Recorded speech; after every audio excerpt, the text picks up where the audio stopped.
Good morning. তোমরা সবাই কেমন আছো? আশা করি সবাই ভালো আছো, সুস্থ আছো। আমরাও খুব ভালো আছি। আমরা খুব ভালো আছি বলতে আমার একটু শরীরটা খারাপ। দুর্গাপুর থেকে আসার পর থেকে শরীরটা একটু খুব খারাপ মানে পেটে ব্যথা, অ্যাসিডিটি খুব নিয়ে ভুগছি 2 দিন ধরে। আর মধ্যেখানে আবার কবে জ্বরও হলো। আর এই দেখতে পাচ্ছ মুখের এখানটায় কি হয়েছে? এই দেখো, জ্বর হয়ে আমার আবার একটু যদি জ্বর ঠর হয়, একটু যদি টক কিছু খেয়ে নিয়েছি, তাহলেই আবার জ্বর ঠসা হয়ে যায়। তাই সেই যেন মনে হয়েছে যেন চানিন চাপড়ি। মানে ওখানটা একটু কালো রং করে দিলে চানিন চাপড়ি মনে হবে। তা যাই হোক, আর কি বলবো। তা আমি ঘরে অনেক কিছুই কাজকর্ম করে ফেলেছি। একটু দেরি করেই ব্লগটা শুরু করলাম। মিটিকে ঘুম থেকে ওঠালাম, ওকে একটু পড়তেও বসতে বললাম। আর এদিকে আমি রান্নাও করে ফেলেছি। ভাত হয়ে গেছে, আর কি বলে মাংসটা চাপিয়ে দিয়েছি, ওটা ফুটছে। তা চলো তোমাদের দেখাই। এই দেখো, তোমাদের বললাম যে মেয়েকে পড়াতে বলেছি, মেয়েকে পড়াচ্ছে না। এইদিকে দেখো কি করছে। এই যে মেয়ে এখানে বসে বসে হাসছে আর টিভি দেখছে। এদিকে বাবা এখানে বসে বসে শুয়ে আছে, খালি গায়ে আরাম নিচ্ছে। দুজনে মিলে আরাম করে শুয়ে আছে, সুন্দর শুয়ে আছে। পড়তে বললাম না, পড়বো না, এই সব করে যাচ্ছে। আর আমাকে দিয়ে খাটাচ্ছে, অসুস্থ বউ নাকি। এই দেখো, আমার স্নেক ট্রিতে ছোট্ট একটা চারা বেরিয়েছে।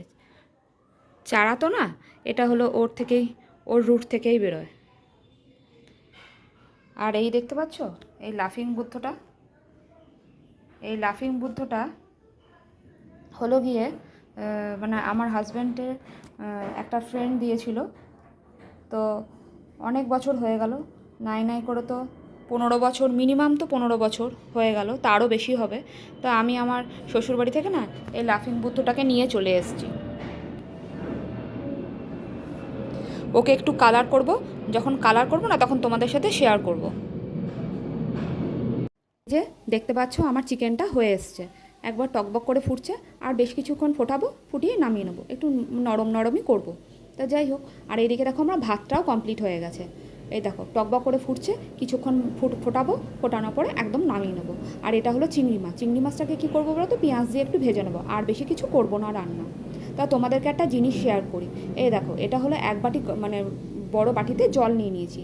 আর এটা হলো কেনা আম। দেখো জলটা, যেই জলের মধ্যে আমটা চোবালাম, সঙ্গে সঙ্গে কিন্তু আমটা কিন্তু ভেসে উঠেছে। কেন বলো তো? এটাতে কার্বাইড দেওয়া আছে। আর যদি তুমি ঘরের আম নাও, মানে গাছের, মানে একদম পড়া, তা ঘরের গাছের, তাই দেখো আমি ঘরের গাছের আমের নিয়েছি। এটা জলে যেই চোবালাম, সঙ্গে সঙ্গে কিন্তু ডুবে গেল। এই আমটা কিন্তু দেখো এখনও অবধি ভেসে আছে। এটা আমার শ্বশুরমশাই শিখিয়েছে না এইবার যখন গেলাম। কারণ কি বলো তো, এটা কার্বাইড দেওয়া আছে বলে ওরকম ভেসে আছে। তোমরা এখন অনেক কিছু কেমিক্যাল মেশাচ্ছে। তোমরা যখনই বাজার থেকে কেউ কিছু ফল নিয়ে আসবে বা কিছু আনবে, তখন কিন্তু অবশ্যই কিন্তু, মানে সবজি, আজকাল তো বলছে সবজিতেও নাকি নুন জলের মধ্যে চুবিয়ে রাখতে। সবজিটা তো আর প্রতিদিনে হয় না। অবশ্যই ফলগুলোকে এমনি করে চুবিয়ে অবশ্যই খেও, ভালো নাকি এতে। তা দেখতে পাচ্ছ আমার ড্রেসিং টেবিলটার কী অবস্থা। তা আমি এখন এটাকে পরিষ্কার করব। শুভ্রজিৎকে বললাম মেয়েকে একটু পরিয়ে দিতে, ও তা পড়ালো না। তা তোমাদেরকে যে কী নোংরা হয়ে আছে, কী অবস্থা বিতিকিচ্ছিরি হয়ে আছে, তাই তোমাদের একটু দেখিয়ে নিলাম। যখন হয়ে যাবে আবার তোমাদেরকে, পরিষ্কার হয়ে গেলে আবার তোমাদের আমি দেখাচ্ছি।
এই দেখো আমার জায়গাটা গোছানো হয়ে গেছে, আর তোমাদেরকে একবার লাস্ট দেখিয়ে নিলাম। এবার লাগছে জায়গাটা ভদ্রস্ত। তাই এখানেই আমি আমার ভিডিওটাকে এন্ড করছি। ভালো লাগলে like, comment, share and subscribe করতে তো একদমই ভুলো না। আর কমেন্ট করে জানিও যে তোমাদের ভিডিওটা কেমন লেগেছে। আর তোমরা সবাই ভালো থেকো, সুস্থ থেকো, সাবধানে থেকো, সবাইকে নিয়ে ভালো থেকো। এখনকার জন্য টাটা।